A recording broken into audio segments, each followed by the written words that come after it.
My name is Miriam, and on the day everything changed, I stood under bright lights with my hands shaking and the whole hall watching me. I was 67 years old. People in my family had laughed for years and said I was too old to try new things.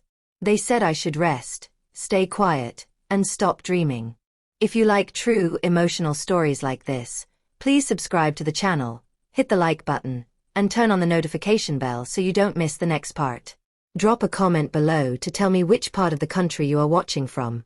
I want to know who is with me. Now let me tell you what happened. The stage was full of flash and applause. There were cameras, reporters, and a big banner that read, Small Business Awards. I had come to accept an award for my little bakery, the business I started when my savings were almost gone. The shock was that my bakery was now the talk of the town. People who had mocked me now watched from their seats, faces hard to read. At that exact moment, in front of the lights and the crowd, my eldest daughter, Liza, stood up and laughed loud enough for everyone to hear. "Mum, what do you think you are doing? At your age? This is funny," she said, and the room went quiet.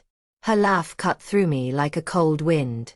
I felt the old blood rush to my face. I could have turned and run. I could have let the laugh shrink me back into the chair where I had been for many years, small, unnoticed, and tired. Instead, I walked to the podium. My legs felt heavy, but my voice did not. I spoke slowly. I told the room a short truth, how I had learned to bake bread in a little kitchen with a single light bulb after losing my job, how I had saved pennies for flour, how I had woken up each day to knock on doors and hand out samples until someone finally bought my first loaf. Before I could finish, someone in the back shouted a name, the name of a man I had not seen in 20 years. The shout was sharp, angry, and sudden. Every head in the hall turned. I froze. For a second, the stage lights turned into a blur. Then a man in a dark coat pushed through the crowd and pointed straight at me. His voice was loud and full of hate. "You took it. You took what belonged to me," he shouted. 100 whispers filled the hall. Cameras zoomed in. My daughter's laugh died. The judges stood up, alarmed. Security started to move toward the man. My heart hammered so loud I could not hear the applause anymore. The man's hand was shaking. He held an old, folded letter. It looked like the same letter I had once read in a dusty kitchen. The room stopped breathing. That was the moment the story turned. That was the moment I saw my whole life divided into before and after. The man's shout did not just accuse me of a small crime. It called into question everything I had built. It attacked my name, my past, and the reason I had kept going. I will stop here for a moment and tell you again, if you are watching, please press like and subscribe. Tell me in the comments where you are watching from. It helps me keep telling stories like this.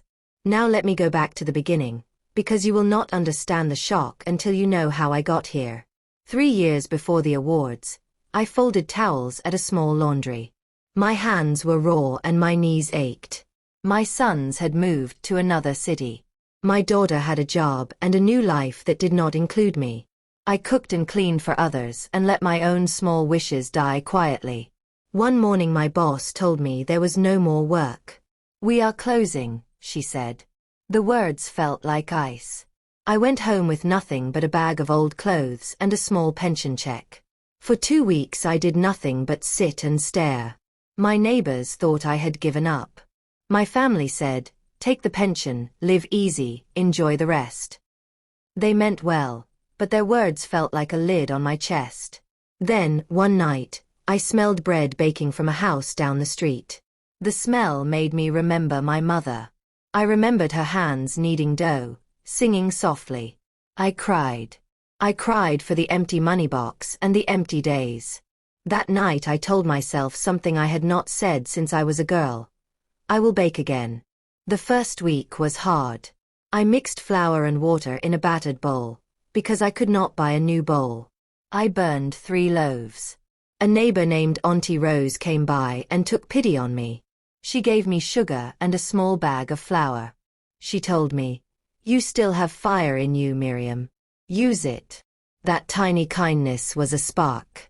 I sold my first loaf to a man who worked at the bus stop. He paid me for the bread and smiled like I had given him the sun. The next day, a woman bought 2 loaves and asked me to bake a cake for her grandson's birthday. Word spread slowly at first. My hands grew stronger. My customers grew from 1 to a handful. I learned to wake at 3 in the morning and watch the sky turn light while the oven worked. My children did not come.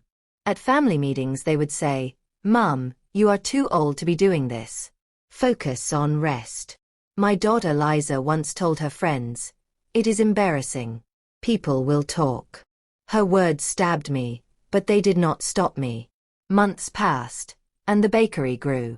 I opened a little stall by the corner market. I painted a sign with my name, Miriam's Oven, and I sweat and smiled and sold warm bread to people who needed the comfort of it. One day a food blogger wrote about me. One day a small cafe in the city called and asked if I could bake for their brunch. Soon, more people wanted my bread. A local community fund gave me a small loan to get a proper oven. Each step felt like a miracle. There were highs and lows. The highs were the laughter of a child biting a warm bun, the day a customer hugged me and said, "You saved our picnic with your cake." The lows were the nights I cried in the dark when my rent was late, and the afternoons when someone called me foolish for trying. I did not tell my family much. I wanted to surprise them. I wanted to show them a life built from small, stubborn hope. But some things in life refused to stay small. My bakery began to matter to other people. A local charity asked me to teach classes. A small news article called me the old baker with a big heart. Then came the invitation to the Small Business Awards. When I got the invitation, Liza said, "Why bother? You won't win." My sons shrugged. Even my sister said, "Don't get your hopes up." They smiled in that small way that meant they were sure I would fail. Their certainty pushed me like a cold wind, but something in me had warmed into stubbornness. So I came to the awards. I wore my best dress and I fixed my hair in a way that made my granddaughter giggle. I stood at the back when my name was called. When the man in the dark coat shouted and pointed and the letter flashed open in his hand, the sound cut the air like thunder. The room split into whispers and shots of camera light. My daughter's face was pale. At that moment, I felt both small and very large. Small because I could not stop the whispering. Large because I had already walked so far that no single shout could push me back. I reached for the microphone again. I opened my mouth to speak. And then the man shouted one more thing, a single sharp sentence that made everyone lean forward. He said, "You knew about the land, Miriam. You knew where my father hid the papers." The lights seemed to tilt. My hands dropped. The judge at the table slammed a hand on the desk. Some people gasped. My heart tripped over itself. I looked at the man. I looked at the folded letter. I looked at my daughter, whose face had changed from scorn to something like fear. "That is where I will leave you for now." The security men were moving. The crowd leaned in. I had to make a choice in seconds. Tell the truth, or hide. My next words would change everything.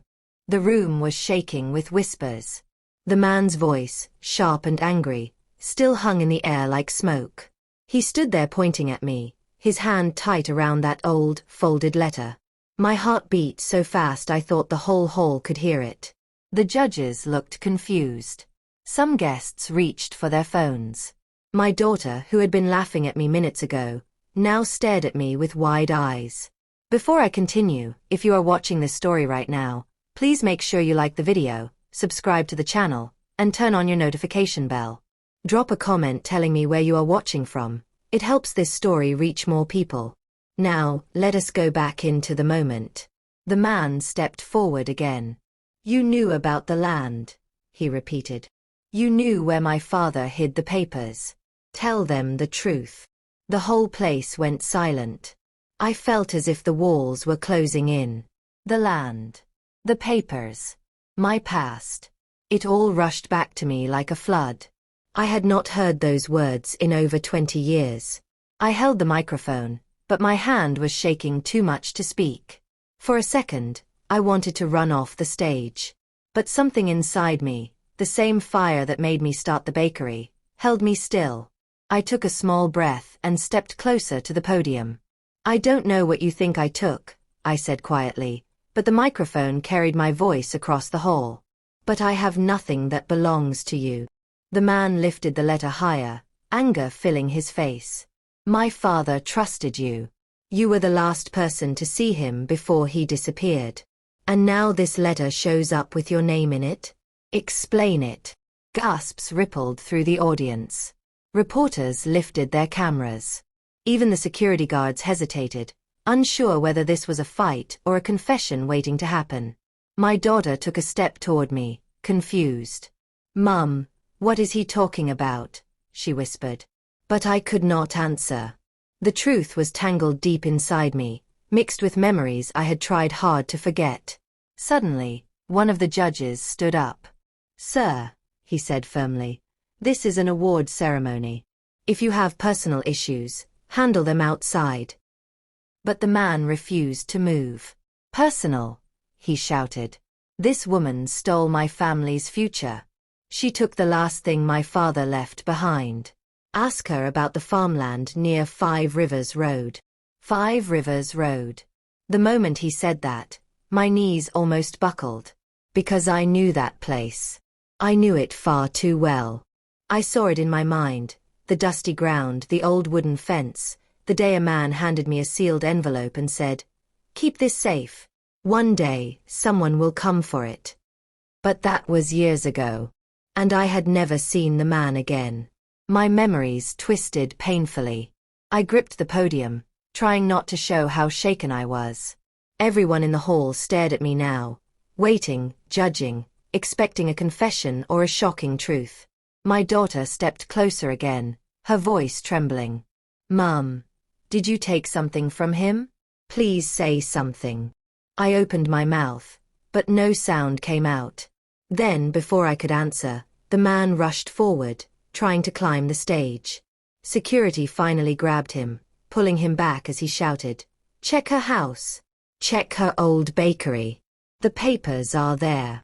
The crowd erupted in noise. Reporters pushed forward. The judges called for order. Someone in the audience shouted, "Is it true?" Another yelled, "Let her explain." My hands were sweating. My throat was dry. I could barely breathe. I forced myself to speak. "I don't have anything," I said, my voice breaking. "But I did meet your father. And there is something I never told anyone." A hush fell over the room. My daughter grabbed my arm. "Mum, what are you saying?" I slowly looked at her, then at the audience, then at the man who was still struggling against the guards. And for the first time in many years, I let myself remember the secret I had buried. "I didn't steal anything," I whispered.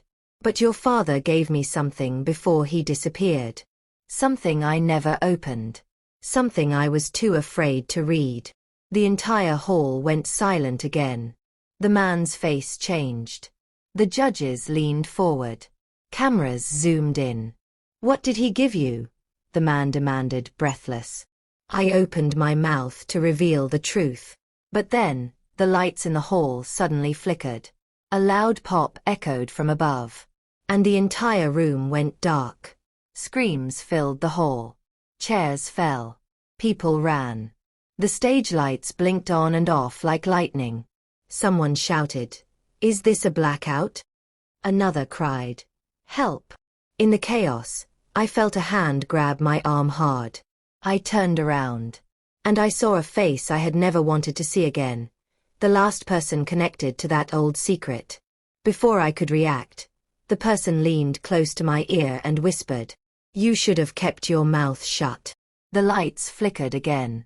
And then everything went black. The darkness swallowed everything. People screamed and pushed in every direction, chairs scraping across the floor. The hall, which had been full of bright lights and applause moments ago, now felt like a giant box trapping fear inside it. But none of that scared me as much as the hand gripping my arm. It was strong. Too strong. And the voice that whispered in my ear, You should have kept your mouth shut, froze my whole body. Before I continue, please remember to like this video, subscribe, turn on your notifications, and drop a comment telling me where you are watching from. Your support helps this story reach more people.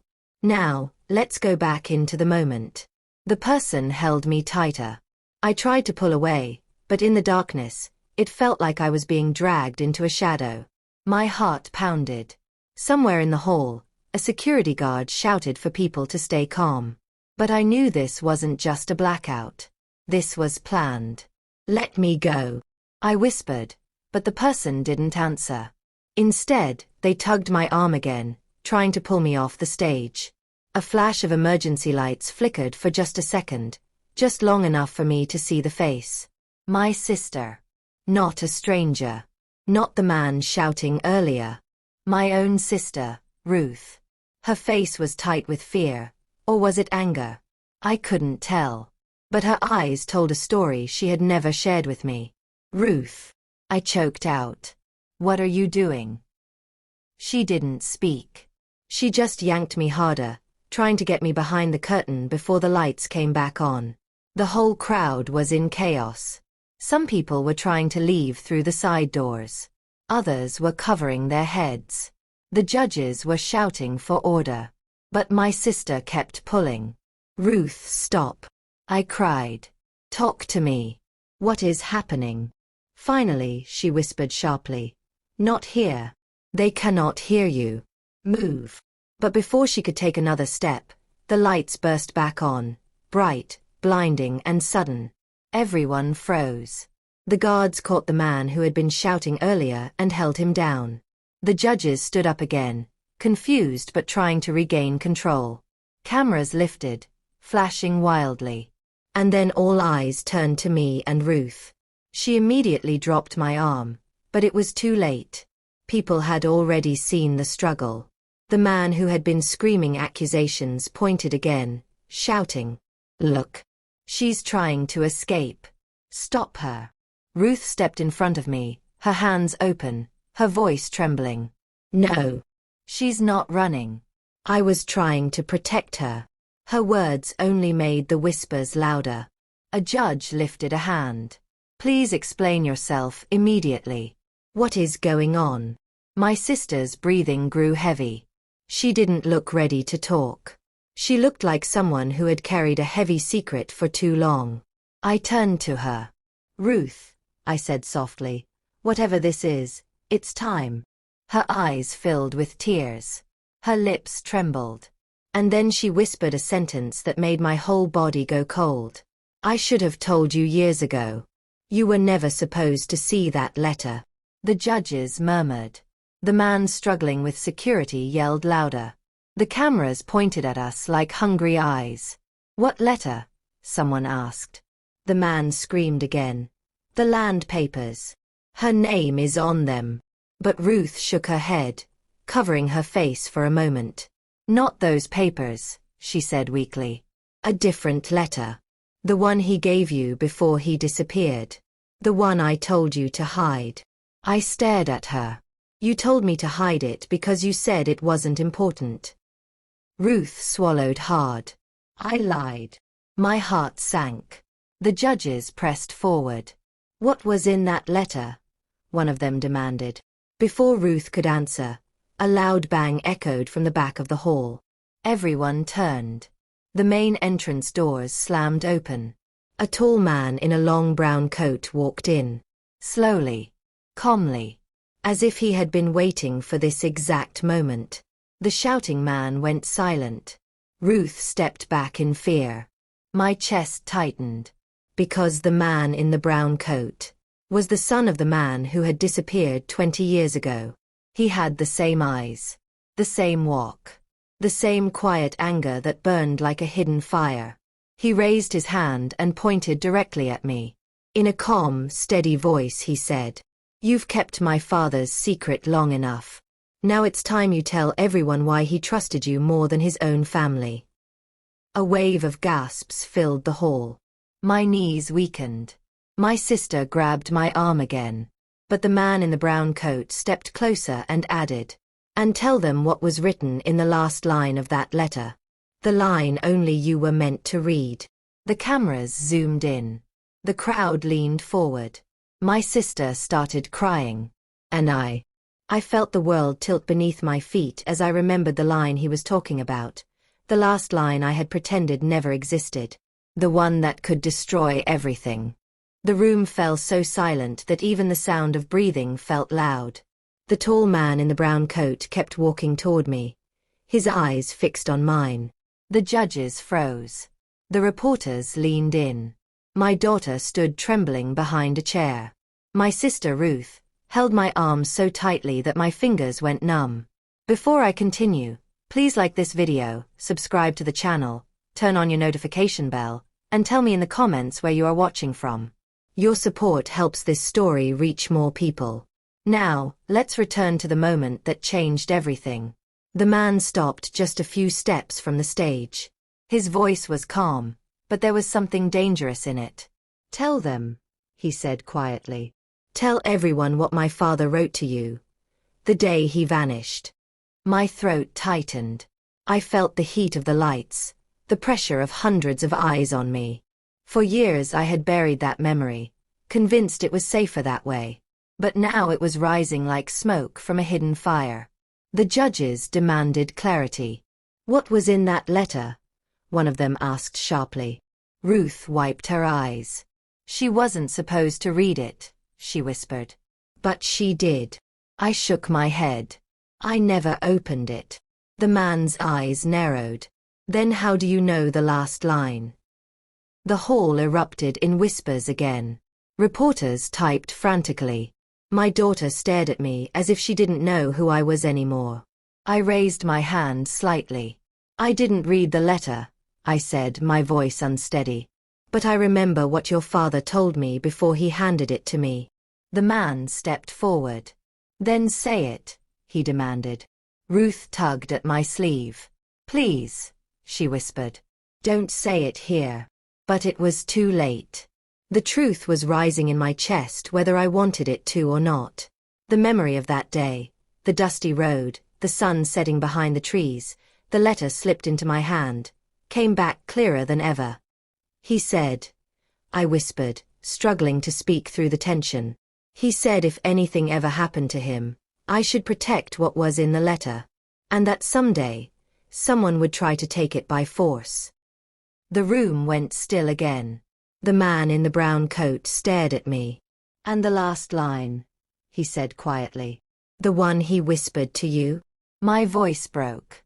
He said, trust no one, not even the ones closest to you. Gasps filled the hall. Ruth's grip loosened. My daughter covered her mouth. The shouting man, still being held by security, went silent for the first time. The tall man's expression darkened. So you did know, he said, anger creeping into his voice. I didn't know what he meant. I cried. I didn't know it was about land, or money, or anything. He never told me what he was hiding. He only said I should stay away from his family until he returned. The man slammed his hand on the stage railing. But he never returned. Suddenly, one of the judges stepped closer. Mister, please calm down. We need facts, not shouting. But the man wasn't listening. He reached into his coat slowly. Security reacted instantly, stepping between him and the stage. No, he said quickly, pulling out only a small notebook. This is my father's journal. Everything you need to know is inside. And her name, he pointed straight at me, is written in it more than anyone else's. Ruth whispered. Oh no. He flipped open the notebook, revealing worn, yellowed pages. On one page, a piece of fabric was tucked neatly between the writing, the same fabric pattern as my old apron from years ago. My breath caught. Why did he have that? Why would his father keep that? The hall seemed to lean in closer. The man read aloud. She is the only one I trust. If I never make it back, she must decide what happens next. Ruth let out a choked sob. My daughter whispered, Mum, what does he mean? I shook my head, terrified of the truth rising inside me. Because if his father trusted me with something this important, then I might have been the last person who saw him alive. The man in the brown coat suddenly closed the notebook and pointed at me again. So tell us, he said slowly. Where did you see him last? The question hit me like a blow. The lights felt too bright. The room spun. I tried to speak, but the words tangled. Ruth grabbed my hand and whispered urgently, "Don't tell them." "Not here." But the judge pressed, "Please answer. This concerns legal property and possibly a missing person case. If you know something." I swallowed hard. "I saw him," I began. The room leaned forward. Cameras clicked. Ruth shook her head in panic. The man stared, waiting for the truth he had chased for 20 years. "I saw him. On the day he disappeared." A scream erupted from the back of the hall. Someone fainted. Reporters stood on chairs. The shouting man tried to fight the guards again. But the chaos was nothing compared to what happened next. Because just as I opened my mouth to explain what happened that day, the fire alarm blasted through the building. Lights flashed red. A voice boomed, "Everyone evacuate immediately." And then thick smoke began pouring from the left side of the room. People screamed and ran for the exits. Security rushed toward the smoke. Ruth pulled me backward. My daughter cried out my name. And someone, a figure I could not see clearly through the smoke, grabbed the tall man in the brown coat and dragged him away. Not toward the exit. Toward the back door, where there were no lights. The hall disappeared into panic. And in the middle of the chaos, I realized something terrifying. Someone didn't want the truth to come out. Not his truth. Not mine. Not anyone's. The smoke spread so fast that people could barely see the exit signs. Alarms wailed, lights flashed, and the hall became a storm of shouting, coughing, and running feet. My eyes stung. My throat burned. I held onto my sister's arm so tightly she winced, but I couldn't let go. Not now. Not when everything was breaking open. Before I continue, remember to like the video, subscribe, turn on your notification bell, and tell me in the comments where you are watching from. Your support helps this story reach more people. Now, let us return to the chaos. Stay low. Ruth shouted over the alarm, pulling me toward the side of the stage. But I wasn't looking at the exits. I was looking for the tall man in the brown coat, the man who claimed to know the truth about his father, the man who said I was the last one to see him alive. Through the smoke, I saw it again, a dark figure dragging him toward the back door. Not an exit. Not a safe place. A door that led to the storage rooms and supply hallway. "Ruth!" I shouted. "Someone took him." Ruth tightened her grip. "Forget him. We need to get out." But I couldn't. Because whoever dragged that man away wasn't trying to save him. They were trying to silence him. Maybe forever. I pulled my arm free. "I have to help him." "Miriam," Ruth cried. "This is exactly what his father warned about." Her words froze me for half a second. The memory rushed back. 20 years ago. A dusty road. A frightened man handing me a sealed letter. His trembling voice saying, "If anything happens to me, protect the truth. Someone is watching. Someone close." And now, in this burning hall, the same shadow of danger felt close again. But I kept moving. I pushed through the smoke, holding onto the wall to guide myself. People were screaming for help behind me. Security guards were yelling directions toward the exits. Chairs fell. Glasses shattered. But I kept my eyes locked on that back door. When I reached it, I pulled it open. The hallway was dim and narrow, lit by a single flickering bulb. The smoke was lighter here, but the air still felt heavy with fear. At the far end, I heard struggling, a muffled shout, a thud, and someone groaning. I stepped inside and closed the door behind me. "Hello," I whispered. "Are you there? Can you hear me?" No answer. Only footsteps. Slow. Heavy. Coming toward me. I pressed my back against the wall, shaking. Then a voice, deep, sharp, familiar in a way that made my blood run cold, said, "You should have stayed on the stage." I froze. "Who's there?" A shadow moved closer, taller than the man in the brown coat, stronger, more dangerous. Then the light flickered, and I saw him, the shouting man from earlier, the one security had been holding down, the one who claimed I stole his family's land. But now he wasn't shouting. He was smiling. "You always thought you were clever," he said softly. "But you should have destroyed that letter when you had the chance." I took a step back. "Where is the other man? What did you do to him?" He shrugged. He wanted answers. I gave him a wall to rest against. My heart pounded. "What do you want from me?" He stepped closer. His voice lowered to a whisper. "The truth that man's father trusted you with. He chose you. Not me. Not my brother. Not anyone from our family. You." My breath caught. "Because he said he didn't trust." "Don't say it," the man snapped. "Don't repeat his words." I realized something then. Something terrifying. This man wasn't angry about land. He wasn't angry about missing papers. He was angry about betrayal, a betrayal he believed came from inside his own family.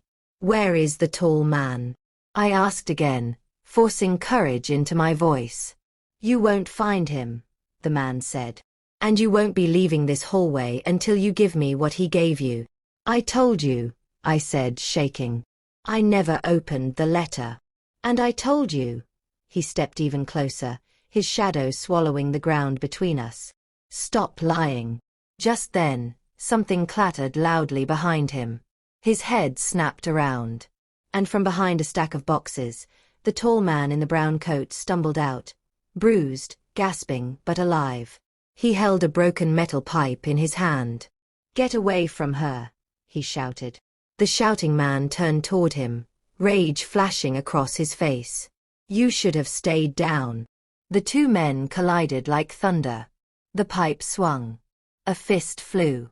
A box crashed to the floor. I screamed, stepping back as the hallway exploded into a violent struggle. But something even worse happened next. The shouting man grabbed the tall man by the collar and slammed him against the wall, hard enough to make the whole hallway shake. Then he looked at me. "You want to know the truth?" he hissed. "Ask your sister." My blood turned to ice. "My sister," I whispered. "Ruth." He laughed bitterly. "Yes. The one who told you to hide the letter. The one who said it wasn't important. The one who was there before my father disappeared." A cold wave washed over me. "What are you saying?" I asked. He smiled, a sharp, broken smile. "Ask Ruth what she was doing on the day my father vanished." The pipe clattered to the floor. The tall man coughed in pain. My hands shook uncontrollably. Because deep in my memory, something clicked. A detail I had forgotten. A voice I overheard. A secret my sister never explained. And before I could speak, before I could catch my breath, a new voice echoed behind me from the hallway entrance. A voice I recognized too well. "Miriam," Ruth said quietly. "Don't listen to him." I turned slowly. She stood there, her face pale, her hands trembling, her eyes filled with a truth she had been hiding for 20 years. The shouting man laughed. "Looks like it's time for the big sister to speak." Ruth stepped forward, her voice cracking. "There are things you don't understand," she whispered. "Things I prayed you would never have to know." My heart dropped. And right then, in that narrow hallway, with smoke in the air and danger on every side, I felt the truth pushing its way to the surface. The truth about the letter, the missing man, the land, the secret that could break everything apart. And Ruth looked at me with tears spilling down her cheeks. "Miriam," she said, her voice shaking, "I know what happened to his father." The hallway went silent. The tall man froze. The shouting man grinned in triumph. And I felt the world fall out from under me. The hallway felt smaller than ever. Tight walls, flickering lights, smoke drifting in from the chaos outside. My sister stood at the entrance, her face pale, her hands shaking. The tall man in the brown coat stared at her with shock and anger. The shouting man looked almost pleased, as if he had been waiting for this moment. And me. My heart was pounding so loudly that I could barely hear anything else. Before I continue, please like this video, subscribe, turn on your notification bell, and tell me in the comments where you are watching from. Your support helps this story reach more people. Now, let me take you back into the story. Ruth stepped forward slowly. Her voice was small. Miriam, please, don't be afraid. I didn't want you to get involved in this. The tall man clenched his fists. You knew about my father? You knew. All these years. Ruth flinched. I didn't mean for things to go this far. The shouting man scoffed. Oh, please. Tell the rest. Tell her what you told me when you came begging for help. I stared at Ruth. Begging for help? Ruth, what is he talking about? Ruth looked at me with eyes full of guilt. Miriam, I never wanted to lie to you. But you wouldn't have understood. My throat tightened. Understood what? She opened her mouth, then closed it again, as if fighting a battle inside her own mind. Finally, she whispered, I was the last person who saw his father alive. The hallway went silent. The tall man staggered back. What? The shouting man smirked. Now we're getting somewhere. I felt my body go cold. Ruth, that's not possible. He left a letter. He came to me. I know, Ruth cut in. Because I told him to. The words hit me like a punch. You. I whispered. You told him. Ruth nodded, tears spilling. Years ago, before he disappeared, he came to our house first. He came to talk to me. The tall man's voice shook with rage. Why would he talk to you? Ruth's voice trembled. Because he was scared. Someone had been threatening him. Someone wanted his land and whatever he was hiding, and he didn't know who to trust. So he trusted you? The tall man demanded. Ruth wiped her eyes. He trusted both of us. But he came to me first because he thought you, your family, would try to force the truth out of him. The shouting man stepped forward with anger in his steps. We were trying to protect him. Ruth shook her head. No. You were trying to get him to sign everything over to you. The shouting man lunged forward, but the tall man grabbed him. Let her talk. The hallway shook with tension. Ruth looked at me again.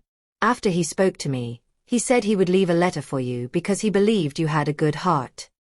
He said you would protect the truth if anything happened. I swallowed hard. And what happened after he left?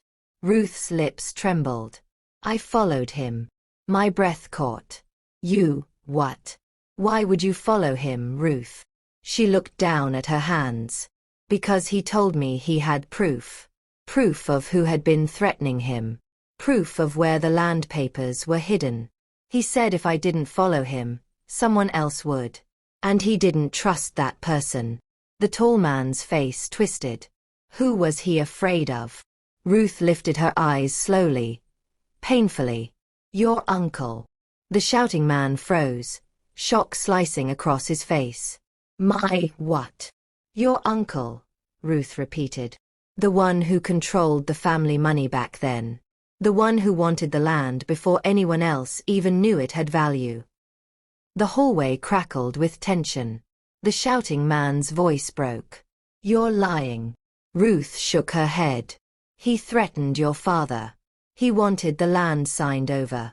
When your father refused, he came after him. The tall man grabbed his head. No, that can't be true. Ruth closed her eyes. It is. Your father came to us because he didn't know where else to go. I felt a knot in my chest. Ruth, what happened that night? The lights flickered again. Smoke swirled. And then Ruth whispered the truth that had been buried for 20 years. I followed him into the old warehouse at 5 Rivers Road. I saw him hiding something under the floorboards. But before he could leave, she paused. The shouting man's eyes widened. The tall man leaned forward. I felt my knees weaken. Your uncle arrived, she continued. They argued. Your father shouted that he would expose everything. And then. She covered her face with both hands. I ran, she said in a whisper sharp with pain. I ran before I could see how it ended. The tall man let out a sound that wasn't quite a cry, but wasn't anger either. Something broken. Ruth wiped her tears. The next morning, the warehouse was empty. He was gone. The floorboard he hid something under was broken open, the papers missing. The shouting man shook his head in disbelief. My uncle died years ago. Why didn't you come to us? Why didn't you say anything? Ruth stared at him with hollow eyes. Because your uncle came to me first. He threatened me. He said if I told anyone what I saw, he would blame everything on my sister. My stomach dropped. Me. I whispered. Why me? Because, Ruth said softly, your name was on the letter he gave you. Your apron cloth was in his journal. You were the only one he trusted. And your uncle knew everyone would believe anything said against you. The shouting man cursed under his breath. The tall man stepped forward, his eyes full of fire and pain. Where is the letter now? Ruth hesitated. Then she looked at me. And suddenly, I understood. The letter wasn't gone. It wasn't lost. It wasn't stolen. Ruth had hidden it. All these years. Ruth, I whispered, do you still have it? She nodded slowly. The shouting man lunged toward her. Give it to me. The tall man blocked him. Touch her and I'll break your arm. But Ruth raised a hand. Stop fighting. The letter is safe. But none of you will like what's inside. The hallway went silent again. What do you mean? I asked. Ruth's voice cracked. The letter doesn't just talk about the land, she whispered. It talks about something much worse. Something your uncle did before he even went after the land. She looked directly at the tall man. Something he did to your father. His face drained of color. What? He whispered. Ruth took a shaky breath. The letter says your father didn't just disappear. The shouting man stepped back in fear. My heart raced. Ruth's voice dropped to a trembling whisper. He was running, because he found out a secret. A secret your uncle meant to kill him for. Everyone froze. And then she said the words that shattered the hallway. And you, both of you, are not the only ones with a claim to that land. There is someone else. Someone your father named in the letter. The tall man's eyes widened. The shouting man's jaw dropped. I felt my breath stop. Ruth swallowed hard. Miriam, she said quietly. He named you. The hallway felt like it was falling apart. The tall man stared at me in shock. The shouting man screamed. No, that's impossible. But Ruth stepped closer and whispered. You are not just a witness. You are part of the reason he disappeared. The world crashed around me. Everything I thought I knew. Everything I had forgotten. Everything I believed about myself. Shattered. And before any of us could move, a loud slam echoed from behind us. The back door burst open. A figure stepped inside. And the voice that followed made all of us freeze. Enough. No more secrets. The figure stepped into the hallway, and the entire space fell into a thick, trembling silence. Smoke curled around their legs as they moved closer, slow and steady. None of us spoke. None of us breathed. Even the alarms outside felt distant. When the person finally entered the thin light, my heart almost stopped. It was him. The man everyone said was gone. The man whose disappearance changed everything. The man whose letter I had been hiding for 20 years without knowing its true weight. The father. Alive. Before I continue, please like this video, subscribe, turn on your notification bell, and tell me where you are watching from. Your support helps this story reach more people. Now let us step back into the moment that shook all of us. The tall man in the brown coat stumbled backward, eyes wide, mouth trembling. Father. The shouting man's jaw dropped. This is not possible. Ruth covered her mouth and whispered, "Oh my God." And me. I felt the world tilt under my feet. The man stepped fully into the light. He looked older, thinner, tired, but alive. His eyes carried 20 years of secrets. And when he looked at each one of us, it felt like he was looking straight through our lies, our fears, and everything we had buried. He spoke in a low, cracked voice. "I told you not to trust anyone." The tall man burst forward, tears in his voice. "Where have you been? Why didn't you come home? Why didn't you reach out?" But the father raised a weak hand. There was no home left to go back to. Not when someone wanted me dead. Everyone turned toward the shouting man. His eyes widened. "Don't you look at me like that. I didn't do anything." The father shook his head. "Not you." The shouting man froze. Ruth stiffened. The tall man swallowed hard. My heart thudded painfully. And then the father pointed, straight at me. No one spoke.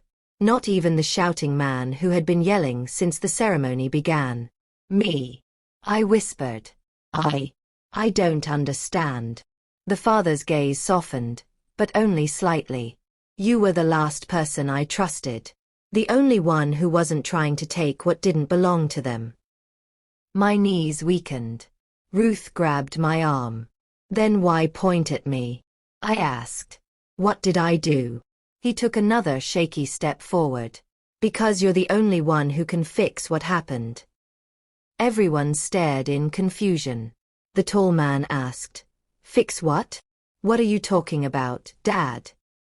The father slowly reached into his coat and pulled out a thin metal box. Rusted, dented, but locked. I recognized it instantly. The same box he had buried beneath the floorboard at 5 Rivers Road 20 years ago. The box his uncle broke the floor for. The box everyone had been chasing.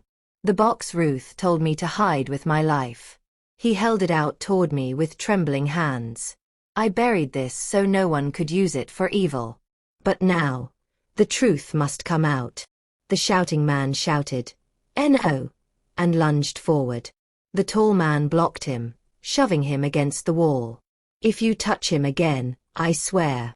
But the father shouted over them all. "Stop!" His voice boomed through the smoky hallway. Everyone froze. He pointed around the room, voice rising. "The fighting ends now. No more lies. No more guessing." Then he turned to me, eyes shining with old pain. "Miriam, open the box." My breath caught. "I don't have the key." "You do," he whispered.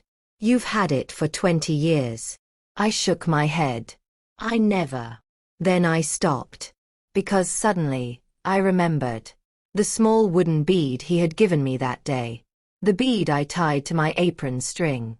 The bead I kept in my drawer all these years, thinking it was just a simple keepsake. Ruth gasped. "Miriam. The bead. It's hollow." My legs almost gave out. The father nodded slowly. "The bead is the key." All eyes turned to me. The shouting man's face twisted with anger. "Give me that box. It's my family's. That land belongs to US." The tall man's voice shook with rage. "If you don't stop shouting, I'll make sure you never speak again." Ruth touched my hand gently. "Open it, Miriam. It's time." My hands trembled as I took the box. It felt heavier than it should, heavy with secrets, heavy with everything that had gone wrong. The father stepped closer. "What's inside will explain everything. The land, the threats, my disappearance, and the reason your name is written in my journal more than anyone else's." I swallowed hard. Why is my name there? He looked at me with eyes full of guilt. Because, he whispered, I left something for you. Something that will change your life. Something that might destroy everything else.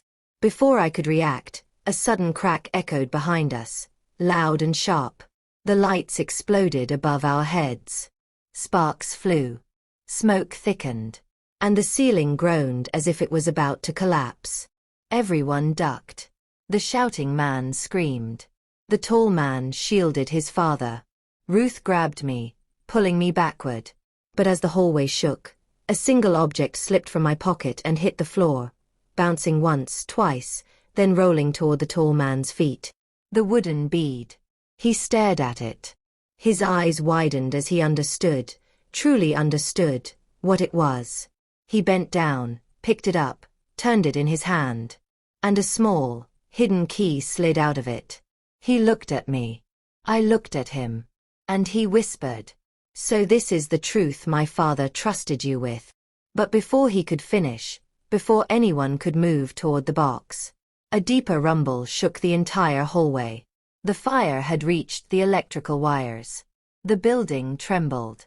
And with a loud, cracking roar, the ceiling began to fall. "Run!" the father shouted. But none of us knew which direction was safe. And the box, the truth, was still locked in my hands. The ceiling groaned like a wounded giant. Dust rained down. Sparks crackled from the broken lights above. The heat from the spreading fire pushed into the hallway, turning the air thick and hot. Everyone froze for a split second, long enough to understand that the building was seconds away from collapsing. Then the father shouted again, louder, sharper. "Run. Now." Before I continue, please like this video, subscribe, turn on your notification bell, and tell me in the comments where you are watching from. Your support helps this story reach more people. Now, let us return to the danger closing in on all of us. The hallway erupted into movement. Ruth grabbed my arm. "This way." The tall man pocketed the tiny key from the bead and moved toward me. "We have to protect the box." The shouting man shoved him aside. "Give that key to me. It belongs to our family." But the tall man didn't answer. He grabbed his weakened father and helped him toward the emergency exit sign faintly glowing through the smoke. The ceiling cracked again. A metal beam snapped in half and crashed to the floor exactly where we had been standing seconds ago. The shouting man screamed and stumbled back. Ruth pulled me ahead, but I held the box tightly to my chest, terrified it might fall or be ripped away. Every step felt like running inside a furnace. "Where does this hallway lead?" I shouted. Ruth coughed through the thick smoke. "There's a back stairway, if it hasn't collapsed." Another explosion boomed through the building, something from the main hall. The fire alarms shrieked. The sprinklers hissed weakly, but the fire was too strong to stop. We ran. Behind us, the shouting man yelled again, "If she opens that box, all of you will regret it." The tall man turned and snapped, "Shut up before I leave you here." The father groaned but managed to whisper, "He doesn't know. He never knew." We reached the end of the hallway where a heavy emergency door stood slightly open. The metal was hot, but not enough to burn, yet. Ruth pushed it with her shoulder. It didn't budge. She tried again. Still stuck. Panic rose inside me like rising water. "It's jammed, Ruth, we're trapped." The tall man handed his father to me and rushed forward. "Stand back." He threw his weight into the door. Once, twice. On the third try, it burst open with a loud metallic groan. Fresh, but smoke-filled, air rushed in from the stairwell. We poured inside. But as soon as we stepped onto the first stair, a loud voice echoed behind us. "Give me the box, Miriam." The shouting man had found a fallen metal rod and now held it like a weapon. His eyes wild. His face twisted with desperation and fear. The tall man moved to shield me. "You're not taking anything from her." The shouting man pointed the rod at him. "I will if I have to." "Enough," the father barked, surprising all of us with the strength in his voice. "This box was never meant for you." The shouting man's voice cracked. "It should have been meant for me. I'm the one who lost everything because of you, because of him, because of all of you." A stairwell light flickered. Smoke swirled. And the shouting man lunged. The tall man pushed me back and swung at him. The metal rod hit the railing, sending a violent clang through the stairwell. The two men struggled, slipping on ash-covered steps. Ruth screamed, "Stop! You'll both fall." The father tried to move forward, but his legs were too weak. "Son, stop fighting. Listen to me." But the shouting man didn't listen. Rage had swallowed him. He shoved the tall man against the stair rail. The rail bent, cracked, and for a terrifying moment, I watched the tall man hanging halfway over a two-story drop. "Help!" he gasped, gripping the broken railing with one hand and holding the key with the other. "Miriam!" Ruth cried. "Drop the box and grab him." But I couldn't drop the box. Not after everything. Not when the truth inside was the reason we were all here. But I couldn't let him fall either. I made a decision. I shoved the box into Ruth's hands. "Hold it." She grabbed it immediately. I threw myself forward and grabbed the tall man's arm just as his fingers slipped from the railing. "I've got you," I shouted. The shouting man roared, "No, that key is mine," and lunged to snatch it from the tall man's hand. The tall man swung his leg upward and kicked the shouting man in the chest. The shouting man flew backward, slipped, tumbled down the stairs, and hit the bottom with a bone-cracking thud. He didn't move. Not a sound. Not a breath. The father gasped, covering his mouth. "What have you done?" The tall man panted, shaken. "I didn't mean to. He attacked me. I just..." But there was no time to think. No time to check if the shouting man was alive. Because the building trembled again. A flaming ceiling panel crashed onto the stairwell behind us, blocking the way back completely. "We have to go," Ruth shouted. I helped the tall man up. He held his broken side, but he was alive. The father leaned on him, coughing painfully. We descended the stairs as quickly as we could. But halfway down, the father stopped. He gripped the railing, his face twisted in anguish. Ruth turned. "What's wrong?" He pointed to the box in her hands. "You cannot open it here," he whispered. "The truth inside. It must be revealed safely. And not all at once." The tall man frowned. "What truth? What is inside?" The father looked at him with eyes full of sorrow. "The truth about your mother." The tall man froze. "My mother? But she died before." "No," the father whispered. "Your mother didn't die." My heart dropped. Ruth covered her mouth. The tall man shook his head, voice cracking. "You're lying. My mother disappeared when I was little. You told us she passed away." "I lied to protect you," the father said, tears in his eyes. "But she disappeared for the same reason I did, because of what she discovered in that box." The entire stairwell fell silent. Even the fire seemed to pause. The tall man grabbed the father's shirt. "Where is she now? What was she running from?" The father looked at me. Not at his sons. Not at Ruth. At me. And whispered, "Your mother trusted Miriam too." Before I could speak, a violent explosion rocked the building. The staircase shook. Dust exploded from the ceiling. The father lost his balance. We all screamed. And then, the entire stairwell gave way beneath us. The stairwell didn't just shake, it collapsed.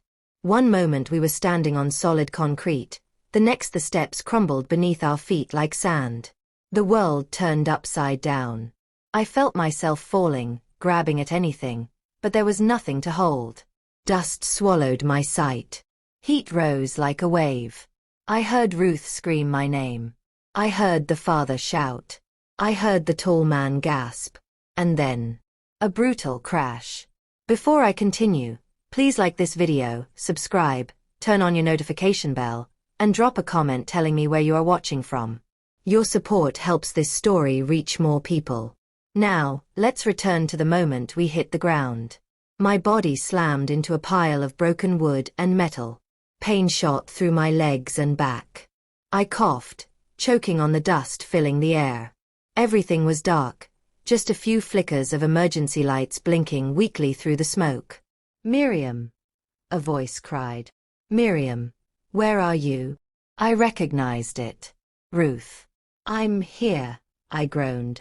She crawled toward me through the rubble, her hands bleeding, her clothes torn. She helped me sit up slowly. "Are you hurt?" she whispered. I winced. "Just bruises." "You?" She nodded weakly. "I'm fine. But we have to move. The fire is spreading faster." I looked around, blinking through the haze. "Where are they?" "The father. His son." Ruth turned her head toward a fallen section of concrete. "I heard them fall somewhere near that side.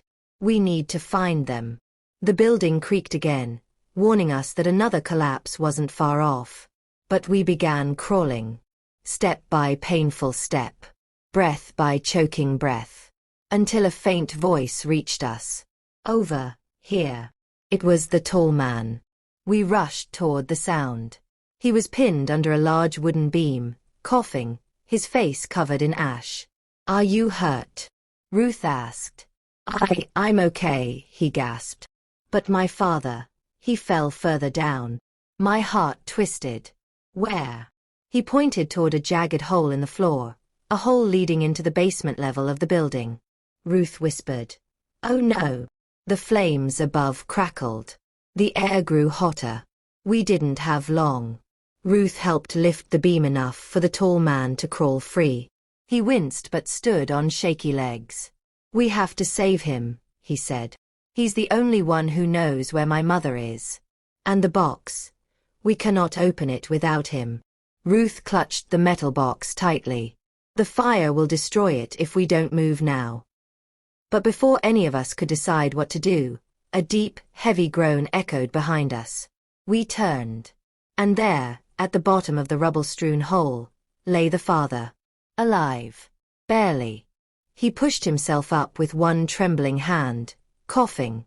"I'm all right, don't worry." The tall man leaned over the edge. "Father. Hold on. We're coming." But then the father's expression changed. His eyes widened, not in fear, but in warning. "Don't come down here," he shouted. "Stay where you are." We froze. "Why?" I asked. His voice trembled. "Because you're not alone up there."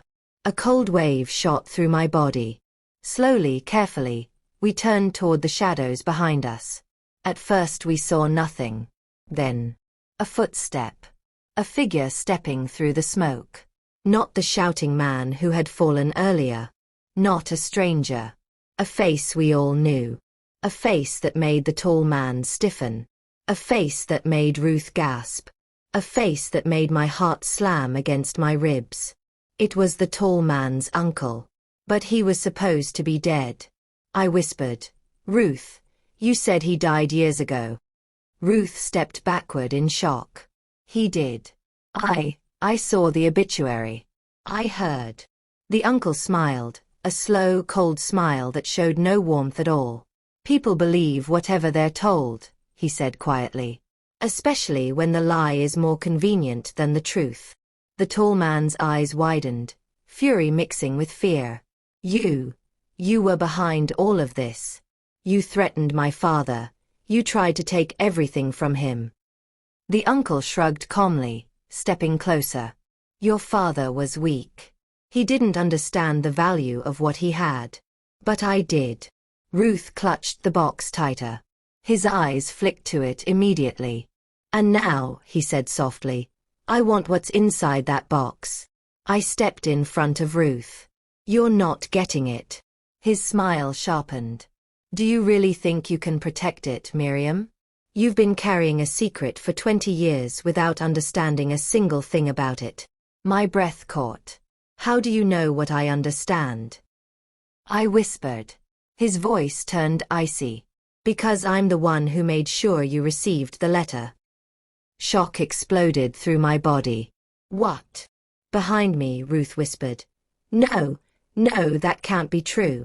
The father shouted from below. Don't listen to him. He's twisting the truth.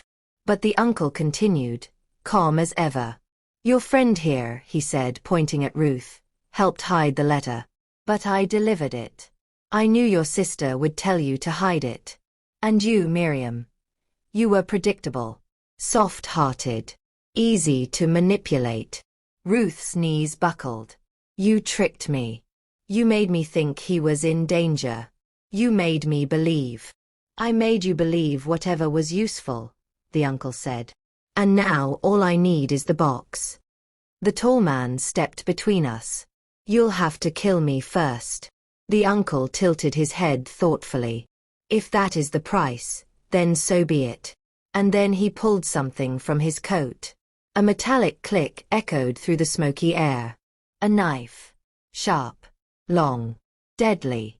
He pointed it straight at me. Give me the box, Miriam. I shook my head. No. His voice dropped to a deadly whisper. You will.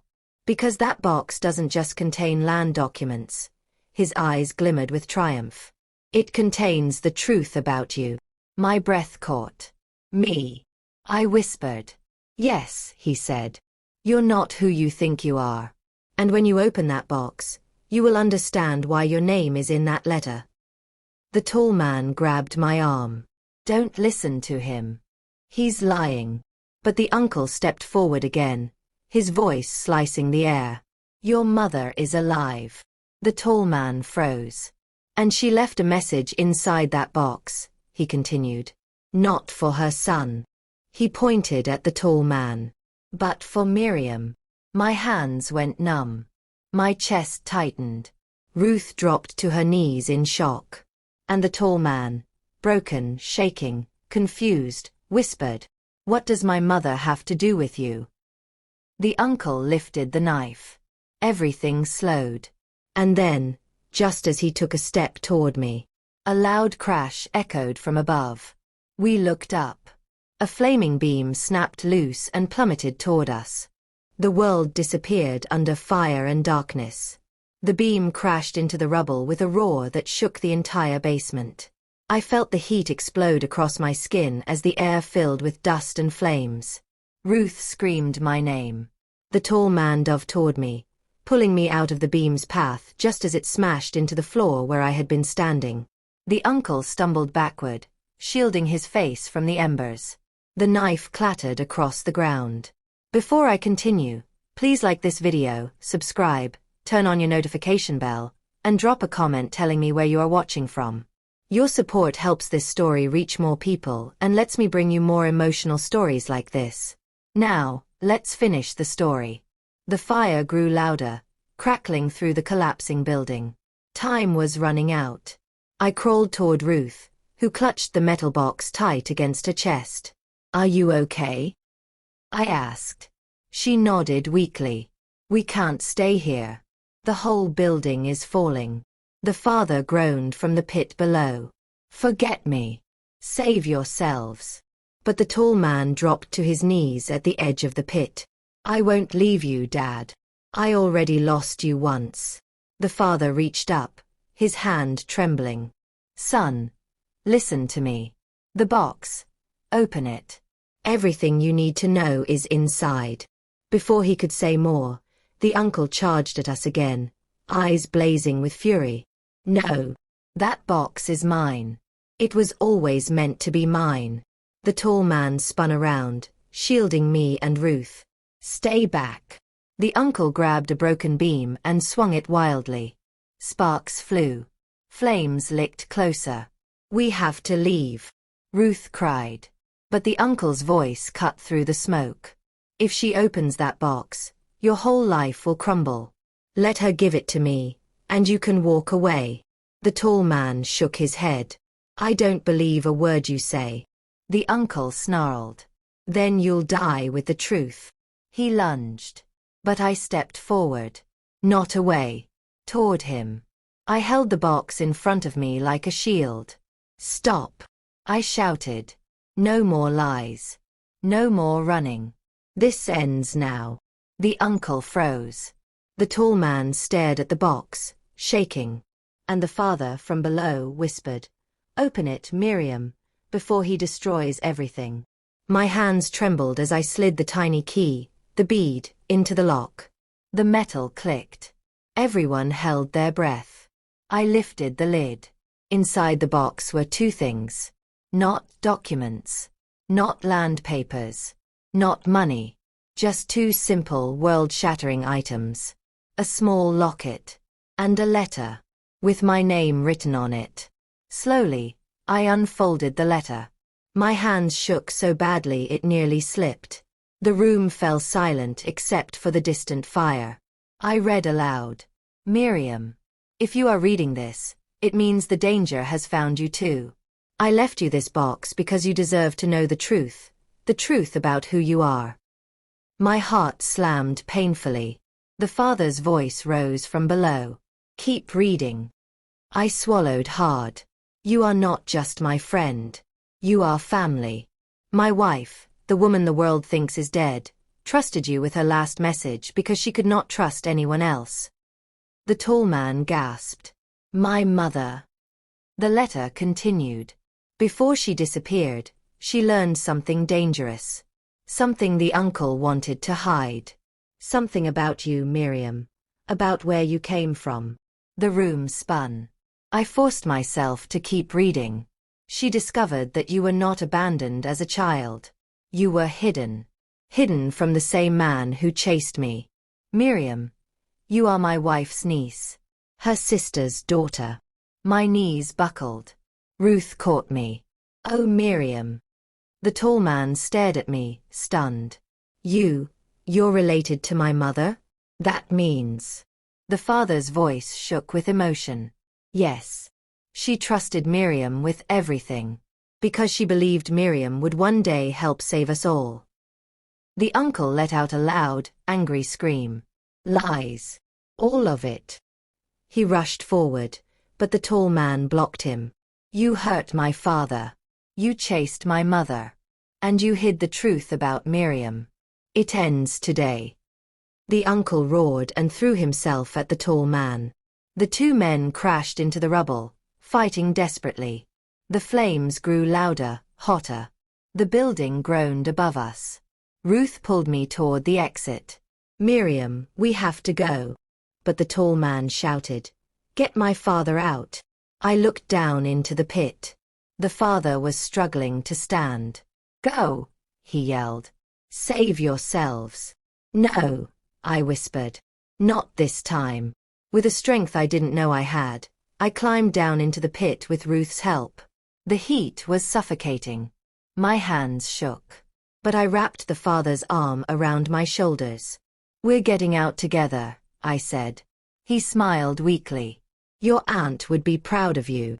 Above us, the tall man delivered a final shove, throwing the uncle backward. The uncle slipped, fell, and disappeared beneath the collapsing debris. The tall man reached down. "Come on." The building's giving way. We scrambled up from the pit. Ruth held the box. The tall man supported his father. I grabbed their arms. We ran. Behind us, the fire roared. The ceiling cracked. The stairwell groaned. And just as we reached the emergency exit, the entire building collapsed behind us. A cloud of smoke and dust burst into the night. Firefighters ran toward us, shouting. Lights flashed everywhere. People screamed and cried in the distance. But we were alive. All four of us. The father collapsed to his knees, breathing hard. The tall man hugged him tightly, tears falling. Ruth held my hand. And me. I held the box, the truth, close to my heart. For the first time in 20 years, I knew who I really was. Not just a woman who started a bakery late in life. Not just someone others mocked for dreaming too big. But family to people who had been searching for the truth just as long as I had.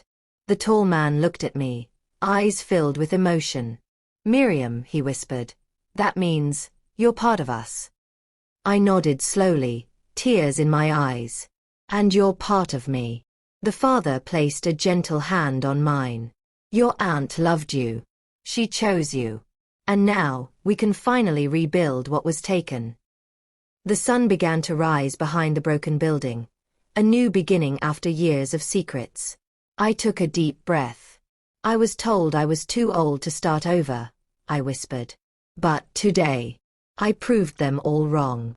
If you enjoyed this emotional journey, make sure you like, subscribe, and turn on the notification bell so you never miss powerful stories like this. And please comment below and tell me where you are watching from. Your support helps me keep creating more inspiring and emotional storytelling content. Thank you for watching.